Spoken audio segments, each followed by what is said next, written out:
preciosa graça de Deus. Nós não temos como juntar esse povo todo na igreja, mas graças a Deus a igreja está reunida em casa, acompanhando o culto. E eu quero convidar você a abrir a sua Bíblia no livro de Efésios, capítulo 3, versículos 14 ao 21. Nós estamos dando sequência ao nosso estudo da carta de Efésios. Hoje nós estamos no capítulo 3. Eu quero que você que está em casa com a sua Bíblia, você pode abrir a sua Bíblia agora em reverência, na mesma reverência que nós estamos aqui no templo. Eu convido você que está em casa a não ficar mudando de canal, mas que você possa acompanhar o nosso culto dessa noite com o mesmo espírito de adoração ao Senhor. Efésios capítulo 3, versículos de 14 até o 21.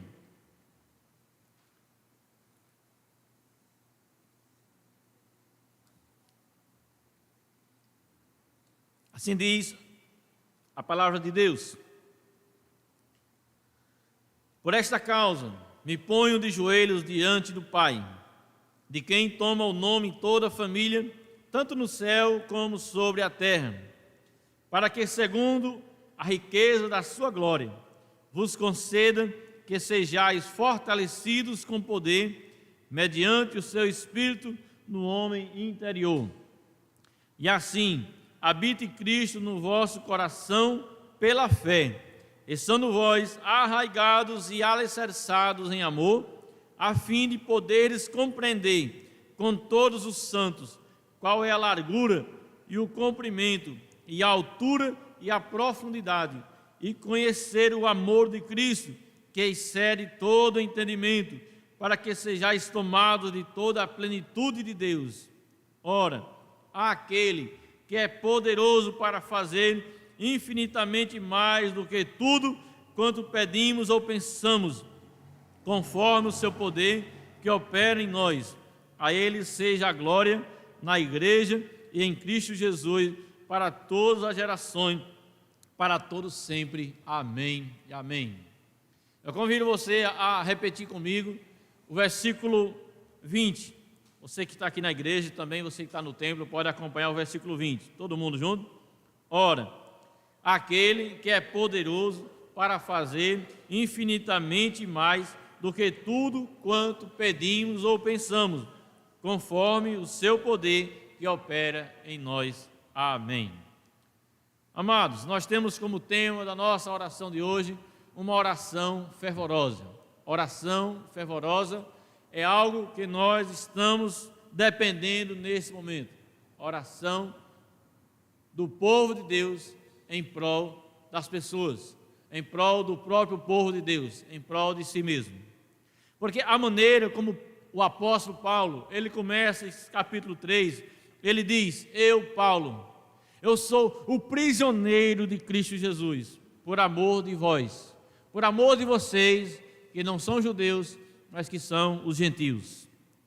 Essa maneira como Paulo começa essa reflexão, ou essa escrita do capítulo 3 de Efésios, indica que ele reservou esse capítulo para abrir o coração e nos revelar os propósitos de Deus em usá-lo de uma forma única e pessoal em relação aos gentios.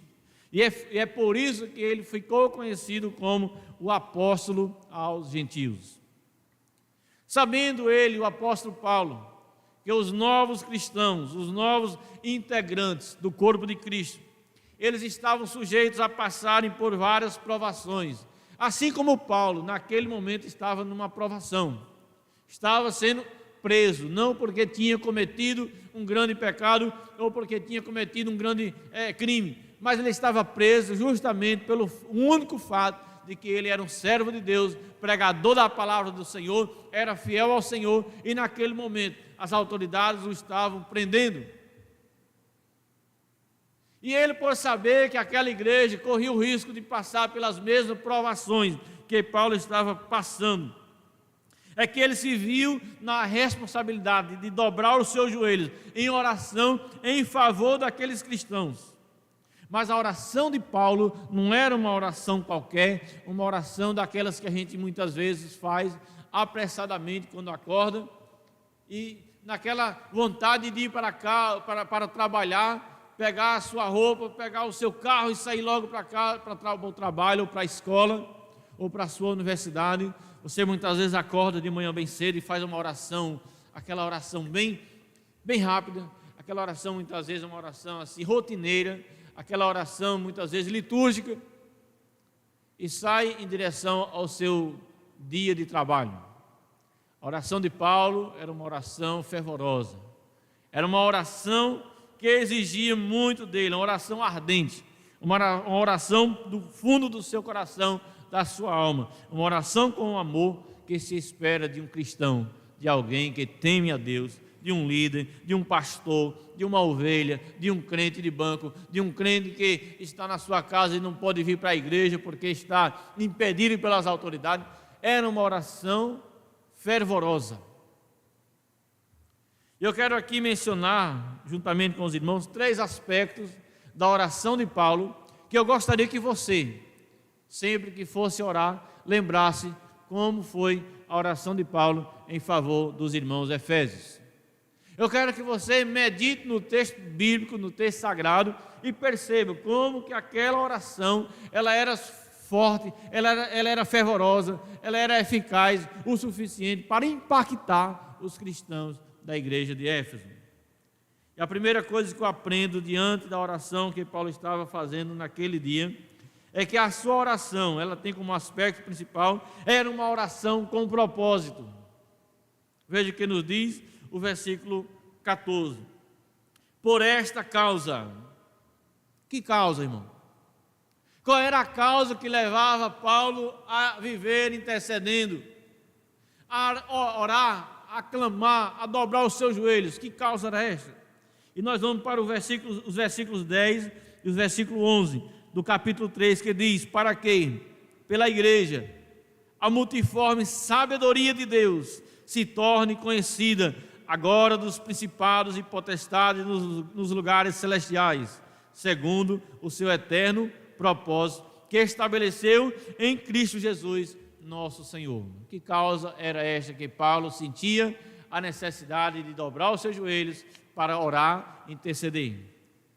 Era a causa de que a multiforme sabedoria de Deus, ela pudesse se tornar conhecida de todas as pessoas que ainda não eram cristãos, por intermédio da igreja que já havia sido transformada pelo poder da palavra.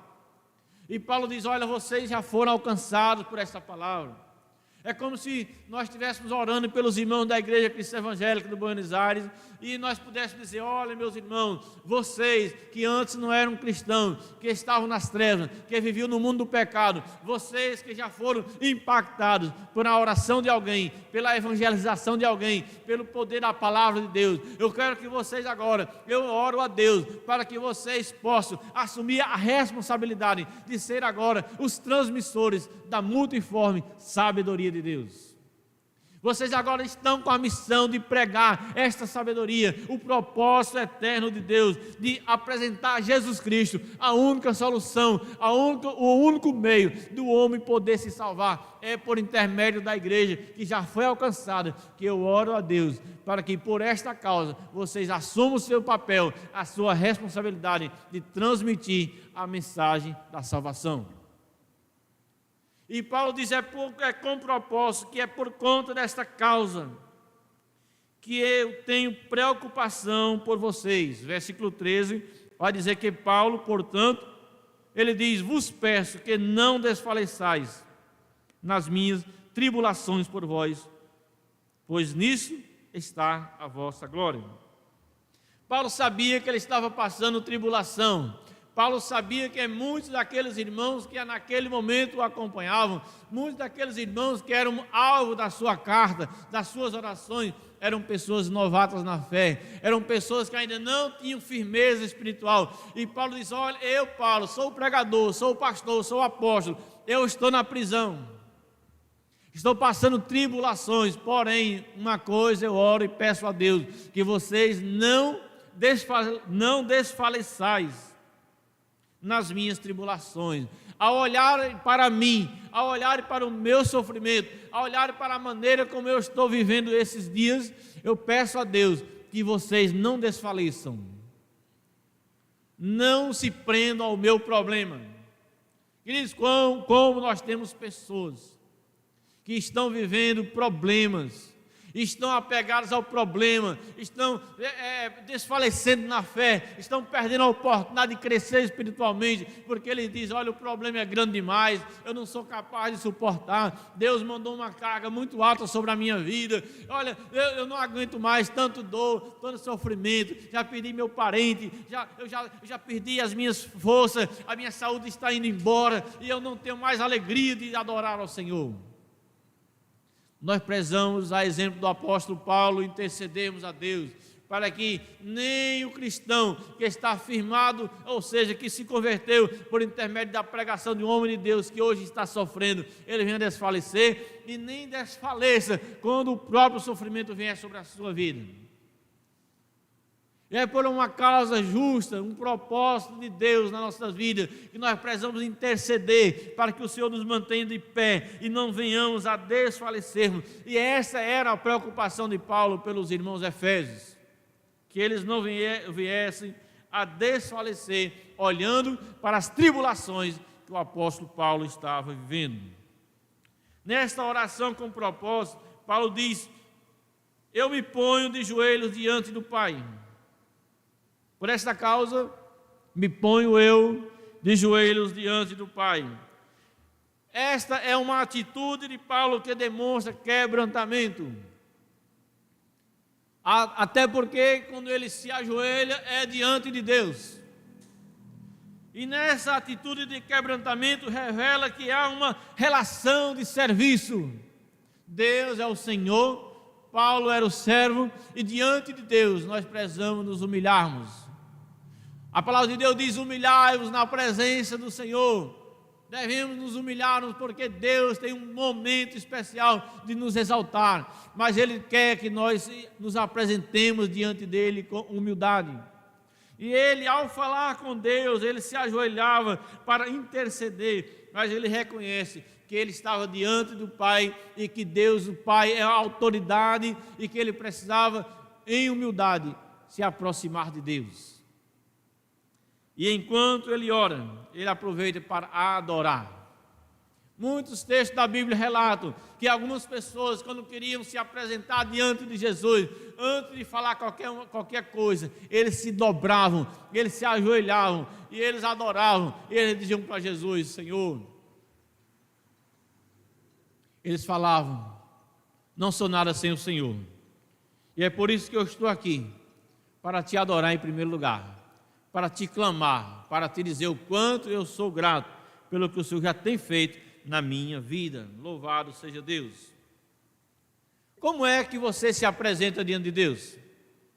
Existem muitas pessoas que são vaidosas, como alguns fariseus, que quando vão orar, eles acham que Deus tem por obrigação olhar para ele e atender às suas orações. Como é a sua posição diante de Deus? Paulo dizia: por uma causa justa, de que a igreja possa pregar o Evangelho e se manter firme diante das tribulações, eu, Paulo, o apóstolo Paulo, me ponho de joelhos. Na presença do Deus Todo-Poderoso eu me ajoelho. Eu reconheço a minha insignificância e eu coloco Deus acima de todas as coisas. Nós precisamos, em um sinal de reverência e respeito, nos quebrantarmos diante de Deus. Nos cultos de oração, nós temos a tendência de conclamarmos a congregação a se ajoelhar diante de Deus. Alguns irmãos não se ajoelham porque têm alguns problemas de coluna, alguns problemas de saúde. Outros não sei porquê, mas têm dificuldade de, na presença de Deus, se derramarem, colocar o rosto no chão, o rosto no pó da terra e clamarem ao Senhor, num sinal de quebrantamento, de humildade ao Senhor. Ajoelhemos-nos diante do Senhor. Ele é Deus, nós somos servos.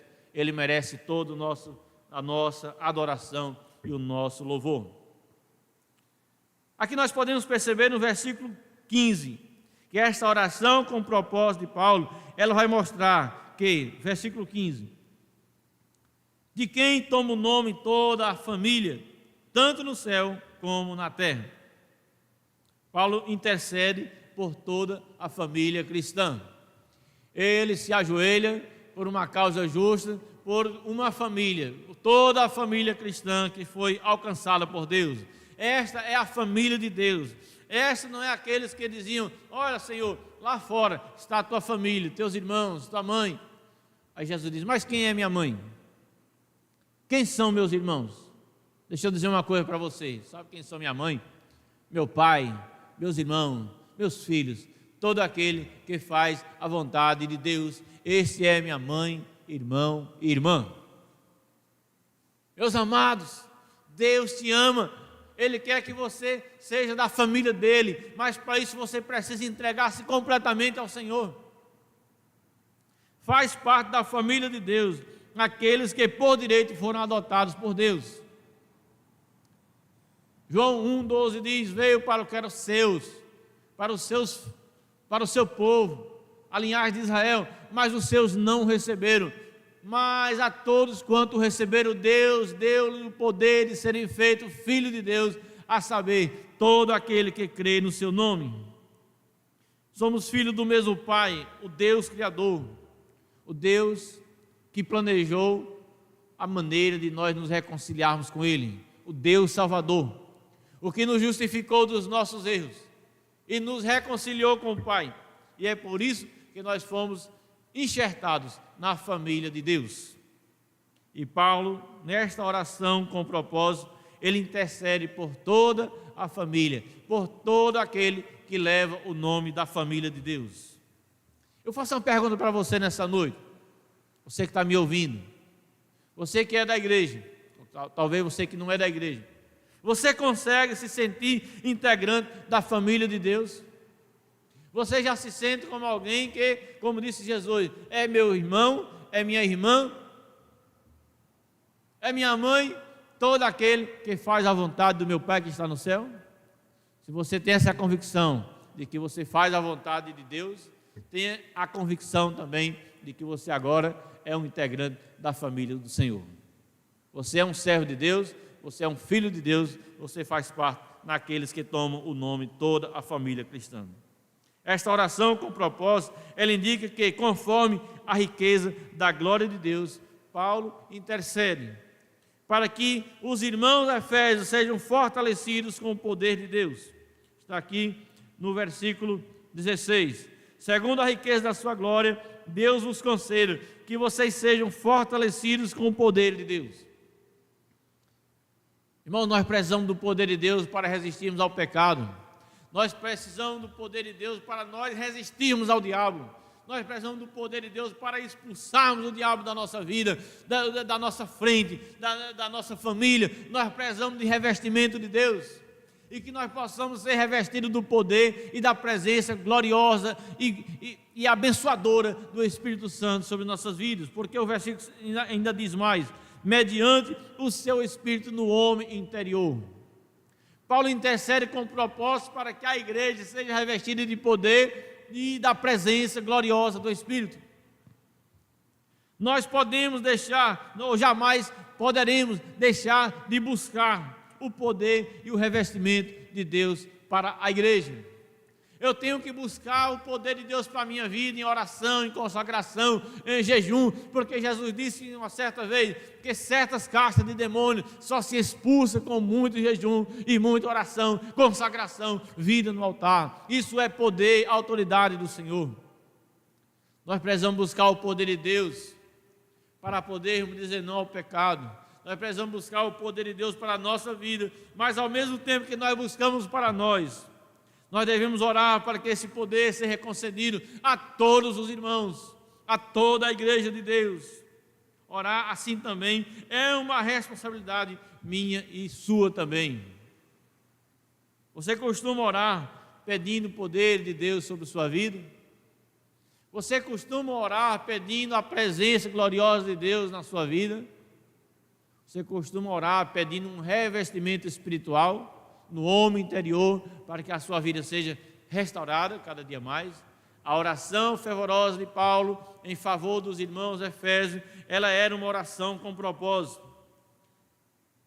Uma oração com o propósito de fazer com que aquela igreja buscasse e aquela igreja fosse evangelizadora, aquela igreja não desfalecesse diante das tribulações, aquela igreja aprendesse que diante de Deus nós precisaríamos viver de joelhos e podermos saudar uns aos outros como sendo membro da mesma família, e que a presença de Deus nunca nos falte. Louvado seja Deus. Existe um cântico antigo que diz: me falte água, me falte o alimento, mas jamais me falte a presença de Jesus. Você precisa orar sempre ao Senhor. Deus, eu não quero que me falte nada, mas se um dia tiver que faltar, que me falte água, alimento, sustento, saúde, até a vida, mas eu não quero que falte jamais a presença de Jesus na minha vida. Louvado seja Deus. O segundo aspecto da oração de Paulo é que a sua oração, ela é uma oração de conteúdo intercessório. É uma oração que tinha conteúdo, mas um conteúdo de intercessão. Apresentar alguém que não fosse apenas ele mesmo, mas orar pelos demais. Eu gosto muito do culto de oração, porque a gente não vem apenas para orar por nós mesmos, mas a gente vem para dizer: quem gostaria de ter um pedido aqui apresentado? Aí o irmão diz: pastor, esse pedido é tal. O outro diz: eu quero que o senhor ore pela minha família, pelos meus filhos, pelo meu parente. E a gente vai interceder, apresentar os pedidos uns dos outros. E a oração de Paulo pelos Efésios, aqui no versículo 17, vai dizer o seguinte: e assim habite Cristo no vosso coração. Meu querido, Paulo sabia que não havia necessidade maior para um ser humano de que ter ele a presença de Cristo dentro dos seus corações. Paulo dizia: eu intercedo para que a presença de Cristo seja real no vosso meio e Deus habite nos vossos corações. Interessante que Paulo está falando para uma comunidade de crentes. Será que aqueles irmãos ainda não tinham Cristo? Será que aqueles irmãos ainda não eram convertidos, ainda não haviam sido selados? Mas ele sabia que ali haviam pessoas que ainda não tinham se entregado completamente para Deus. Esta mesma oração eu faço pelos irmãos da Cristã Evangélica de Buenos Aires: que Deus habite ricamente nos vossos corações. Porque quando Cristo habita nos nossos corações, nós pensamos duas vezes antes de cometermos algo que desagrada a sua gloriosa santidade. O temor do Senhor nos impede de vivermos a pecar. A presença de Deus em nós nos impede de nos afastarmos dele. Se Deus habita nos nossos corações, nós teremos o prazer de glorificá-lo, de vivermos falando com ele, adorando e falando dos seus propósitos, da sua bondade, da sua fidelidade e dos seus projetos para a humanidade.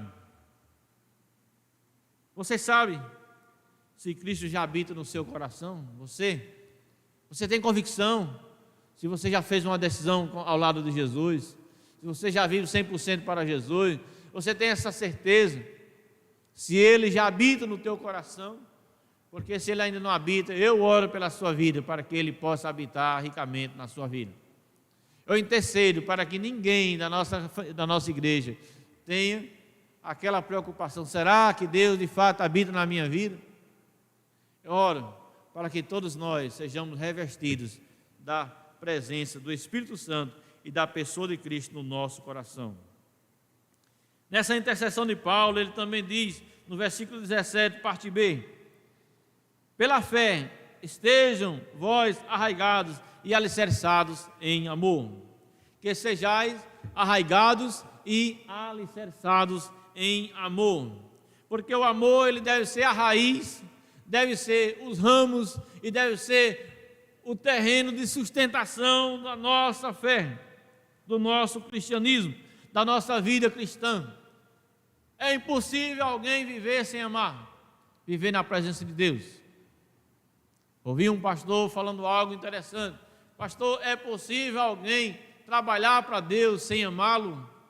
E o pastor respondeu: é sim, é possível que alguém faça algo para Deus mesmo sem amar a Deus. É o caso de pessoas que trabalham na obra de Deus, alguns pastores que não amam a Deus, mas eles estão ali e pregam e pessoas se convertem e ele mesmo não é convertido. Agora que não é possível alguém declarar amor a Deus sem ter prazer em servi-lo.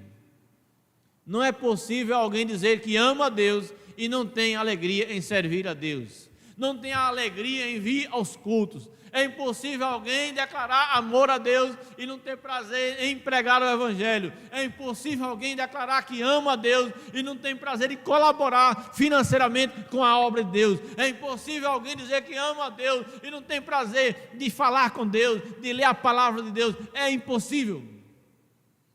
E é por isso que Paulo diz que nós precisamos estar arraigados e alicerçados em amor. Porque se nós tivermos amor, irmãos, nós teremos todas as nossas transgressões canceladas. Nós deixaremos de viver para nós mesmos, para viver na presença de Deus. O amor a Deus e amor ao próximo é a raiz que sustenta a nossa fé, o nosso cristianismo. Sem amor não existe cristianismo. O amor é prioridade na sua vida? Como você tem vivido? E é sobre o amor que eu gostaria de mostrar o que Paulo ora a respeito do versículo 18. Vocês precisam estar arraigados e alicerçados em amor, a fim de que possam compreender com todos os santos o amor de Cristo. Porque o amor de Cristo, ele tem um padrão. Ele tem uma largura, ele tem uma altura, ele tem um comprimento e ele tem uma profundidade. É tão alto o amor de Deus, é tão profundo, é tão comprido, é tão largo, que ninguém está fora do seu raio de ação. Só precisa você tentar compreender o amor de Deus. E eu olho para o que Cristo fez por nós, a respeito do que Ele mandou Paulo escrever lá em Romanos 5,8. Deus prova o seu próprio amor para conosco, pelo fato de que Cristo morreu por nós quando nós éramos ainda pecadores. Irmãos, esse versículo para mim é um dos versículos que mais me impacta, porque diz que Deus não esperou que eu pudesse ser um crente, que eu pudesse melhorar a minha maneira de ser, que eu pudesse abandonar os meus pecados. Ele não esperou que eu desse um passo em direção a Ele. A Bíblia diz que Ele morreu por mim quando eu era ainda pecador. Isso é o grande amor de Deus.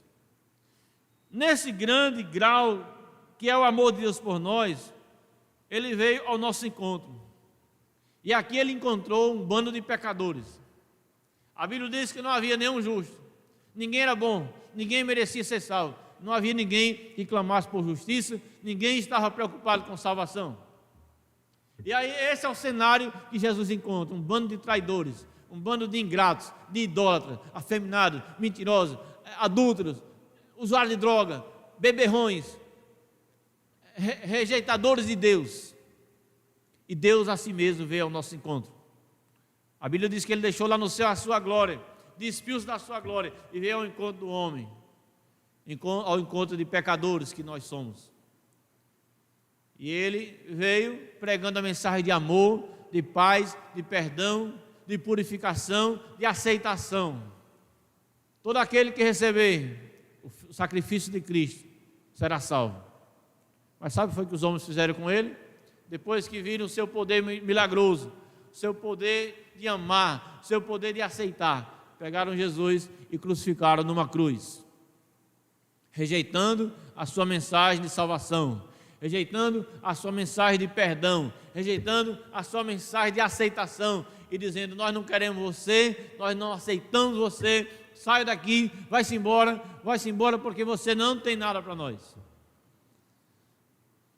E é somente compreendendo a altura, largura, profundidade e largura do amor de Deus que nós podemos entender por que Jesus Cristo não exterminou essa humanidade. Se esses homens rebeldes, imorais, indecentes, idólatras, rejeitaram a Jesus e ainda assim Ele aceitou eles de volta. Porque o amor de Deus é algo sensacional, é algo tremendo, é algo grandioso, que nós só compreendemos se for pela graça e misericórdia de Deus. E a Bíblia diz que ele morreu pelos pecadores. E ele ressuscitou ao terceiro dia. E diz que todo aquele que nele crê, que aceitar o sacrifício de Cristo, será salvo. É somente entendendo o tamanho amor que nós aprendemos a nos voltarmos para Deus. E aí nós dizemos: Senhor, nos perdoa. Nos perdoa pelo tempo que nós passamos fora do Senhor. Perdoa-nos, ó Deus, pelo tempo que nós vivemos por nossa própria conta. Perdoa-nos, ó Deus, nós só precisamos do Teu perdão. E aí Deus, como bom que é, nos perdoou, nos reconciliou e nos ligou novamente ao Pai. Que Deus maravilhoso, que amor é esse, irmão? Que amor tremendo, que maravilhoso amor. Esse amor de Deus é tremendo, somente pelo amor que nós podemos viver na presença de Deus. Você já consegue compreender o tamanho do amor de Deus por você? Você consegue medir a altura, a profundidade, o comprimento e a largura do amor de Deus? É lógico que nós não conseguimos medir, mas nós precisamos pedir a graça de Deus, assim como Paulo, que orava pelos irmãos efésios, para que eles pudessem compreender esse amor maravilhoso. E Paulo orava dizendo: para que vocês sejam tomados de toda a plenitude de Deus. Versículo 19: e conhecer o amor de Deus, que excede todo o entendimento.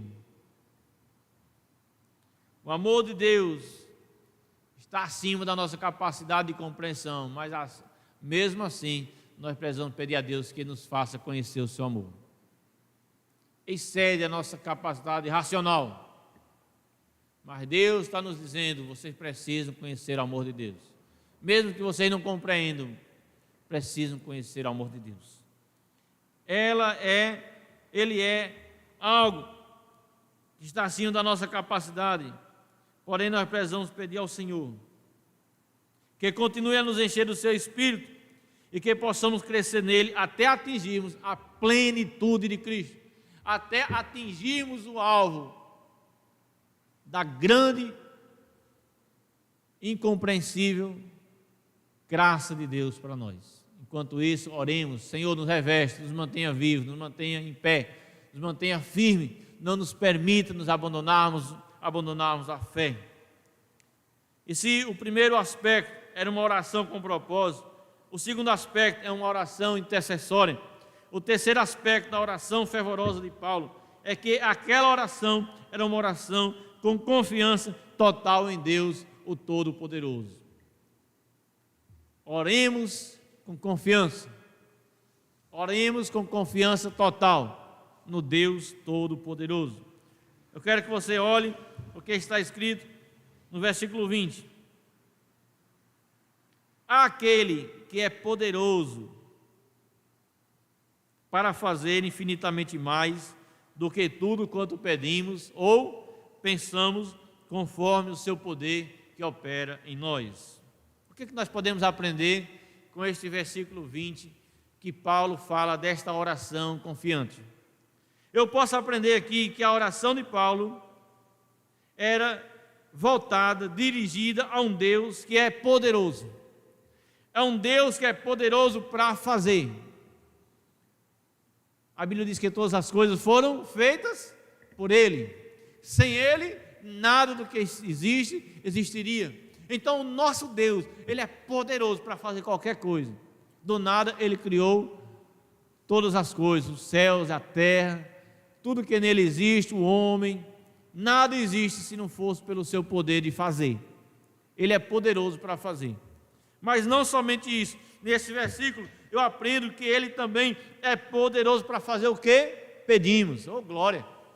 Deus é poderoso para fazer. Não somente do nada Ele faz, mas Ele é poderoso para fazer o que pedimos. Eu não sei o que você tem pedido a Deus, mas Ele é poderoso para fazer. Que maravilha, irmãos. Deus é poderoso para fazer o extraordinário acontecer. Ele é poderoso para fazer a enfermidade ir embora. Ele é poderoso para fazer o desemprego ir embora. Ele é poderoso para fazer o incrédulo se converter. Ele é poderoso para destruir muralhas. Louvado seja Deus, amém, meus irmãos?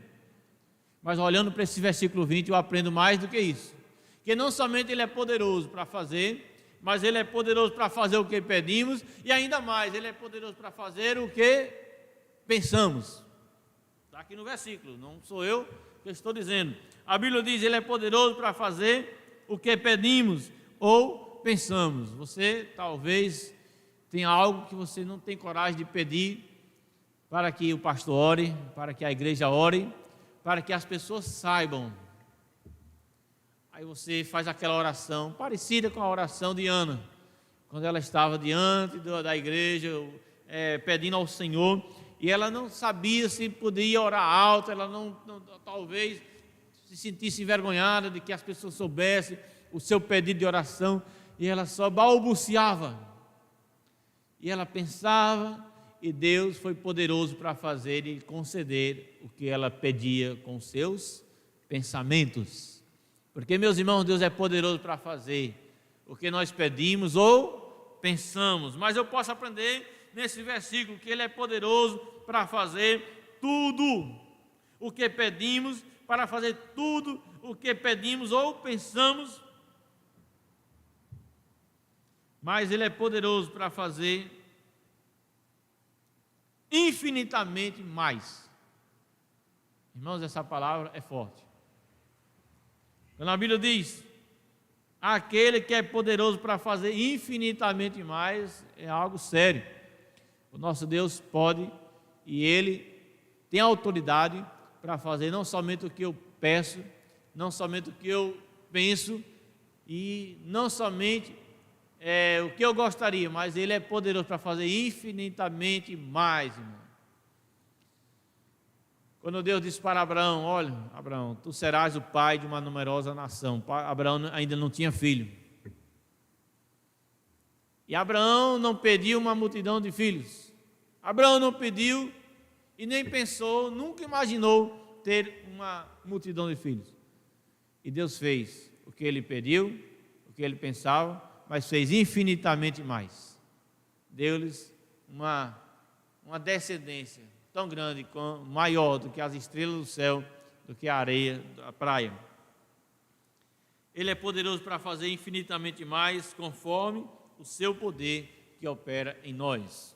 Irmãos, nós recebemos as graças de Deus quando nós oramos conforme a vontade de Deus, conforme o poder de Deus que em nós opera. Não somos merecedores de que Deus nos atenda, mas Ele pode. E nós, a exemplo do apóstolo Paulo, podemos orar e interceder para que Deus faça infinitamente mais do que nós estamos pedindo ou pensando. Eu termino a nossa mensagem de hoje dizendo o seguinte: o desejo de Paulo é que a glória e o poder de Deus, eles sejam vistos na igreja, por todas as gerações, para todos sempre. A Ele, meus irmãos, devemos dar toda a glória, aqui na terra e eternamente lá no céu. Versículo 21. A Ele a glória, na igreja, em Cristo Jesus, por todas as gerações, para todos sempre. Amém. Amém. A oração de Paulo foi uma oração com um propósito, por uma causa. Uma oração que nesse propósito ele se quebrantou diante de Deus. Ele pagou um preço. Mas era uma oração também intercessória, que ele sabia que haviam pessoas que precisavam de oração e ele não deixou de interceder. E ele intercedeu. E ele clamou. E assim nós também podemos orar com propósito, orar intercedendo uns com os outros. Mas a oração de Paulo era uma oração confiante totalmente em Deus, o Deus Todo-Poderoso, que é poderoso para fazer mais, muito mais do que pedimos ou pensamos, infinitamente mais, conforme o seu poder que em nós opera. Irmãos amados, nunca nós estivemos tão carentes de oração como agora. Estamos vivendo uma época de incertezas, em que as pessoas estão precisando de oração para que não venham enlouquecer, porque estão com medo de contraírem uma doença. Nós estamos precisando de oração para que as pessoas não venham contrair a doença. Nós estamos precisando de oração, de orarmos para que as pessoas que já estão doentes sejam curadas. nós estamos precisando de oração para que as pessoas que perderam um ente querido não venham se decepcionar da própria vida. E é por isso que nós precisamos orar, interceder, clamar a Deus com propósito e pedir ao Senhor que faça muito mais do que nós pedimos ou pensamos, irmãos. Isso é oração fervorosa. A igreja do Senhor tem essa missão de ser intercessora. A igreja do Senhor tem essa missão de confiar em Deus, de não viver apegado ao medo, de não viver escravo do medo, mas clamarmos com autoridade, porque Deus pode fazer mais, muito, muito, infinitamente mais do que você imagina que Ele pode fazer. É por isso que eu convido os irmãos a ficar de pé. Os que estão no tempo nesta hora, eu quero que você faça comigo um exercício para colocar em prática o que nós ouvimos na mensagem de hoje. Orarmos com propósito, orarmos com intercessão, orarmos com confiança e pedirmos a Deus que proteja a nossa nação, que repreenda o espírito de morte dessa nação, que ela já foi muito abençoada por Deus, que nós possamos clamar acreditando que a nossa igreja, a nossa família, a nossa pessoa pode ser revestida de poder e da autoridade dos altos céus. E caiam por terra todo espírito de morte, todo espírito de enfermidade, e que Deus possa fazer com que essa comunidade científica possa descobrir a cura, não somente a vacina, mas também a cura dessa enfermidade. Vamos orar pelos cientistas, vamos orar pelos médicos, vamos orar pelos enfermeiros que estão arriscando a própria vida nos hospitais. Vamos orar pelas pessoas que têm que trabalhar para manter o pão de cada dia na sua casa. Vamos clamar, meus irmãos, em nome de Jesus, amém? Se você crê que nosso Deus pode fazer mais do que pedimos, você vai orar comigo nesta hora, em nome de Jesus. Meu Deus e meu Pai Todo-Poderoso, digno ao Senhor de receber toda a honra e toda a glória, digno ao Senhor, Deus amado, de toda a adoração. Senhor, nós queremos, ó Pai Santo, nos humilhar na Tua presença e dizermos que nós nos arrependemos do nosso pecado, nós nos arrependemos, ó Deus amado, de muitas vezes não buscarmos ao Senhor com a fé necessária, com a confiança necessária, em nome de Jesus. Eu te imploro, Senhor, misericórdia, compaixão. Deus, olha para nós com Teu olhar compassivo e misericordioso, em nome do Senhor Jesus, ó Pai. Seja, meu Deus amado, presente na nossa vida. Ó Deus, vem nos revestir de poder, vem nos revestir de autoridade, vem nos revestir do Espírito Santo. Toma a Tua igreja, toma os Teus filhos, toma o Teu povo, para que ninguém venha se preocupar com o dia de amanhã, mas que tenhamos a certeza de que Cristo em vós é a esperança da glória, em nome do Senhor Jesus. Ó Deus, sabendo que o Senhor é poderoso para fazer mais do que pedimos ou pensamos, nós te pedimos, ó Pai, que o Senhor venha, meu Deus, aguardar a comunidade científica, para que eles não deixem de buscar uma cura, para que eles não deixem de buscar a vacina necessária. Repreende, meu Deus amado, esse espírito político que tem, ó Deus amado, atrapalhado de haver unidade nas pessoas.